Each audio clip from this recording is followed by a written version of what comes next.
बीड लोकसभेत भाजप नेत्या पंकजा मुंडे यांना भाजपकडून लोकसभेची उमेदवारी जाहीर झाली आहे. त्यामुळे पंकजा मुंडे आता लोकसभेच्या कामाला लागल्या आहेत, तर या निमित्ताने त्यांचा राजकीय वनवास देखील संपणार आहे. अशातच पंकजा मुंडे यांच्या विरोधात तगा उमेदवार म्हणून शिवसंग्राम पक्षाच्या कार्याध्यक्षा तथा दिवंगत विनायक मेटे यांच्या पत्नी डॉक्टर ज्योती मेटे या देखील लोकसभा निवडणुकीच्या रिंगणात उतरणार आहेत. पंकजा मुंडे विरुद्ध ज्योती मेटे अशी लढत होणार. दरम्यान, डॉक्टर ज्योती मेटे यांनी आज पुण्यात शरद पवार यांची भेट घेतली असून त्यांना राष्ट्रवादी शरद पवार गटाकडून बीड लोकसभेची उमेदवारी दिली जाण्याची शक्यता वर्तविली जात आहे. त्या लवकरच शरद पवार गटात प्रवेश करणार असल्याचे देखील माहिती सूत्रांकडून देण्यात आली आहे.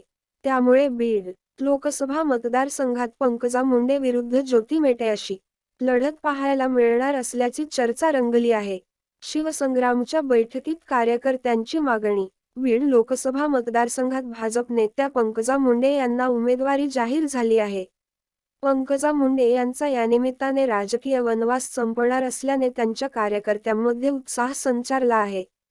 भाजपच्या राष्ट्रीय सचिव पंकजा मुंडे यांची उमेदवारी जाहीर केल्यानंतर राष्ट्रवादी शरदचंद्र पवार पक्षाकडून मुंडेंविरोधात उमेदवारांची चाचपणी सुरू आहे.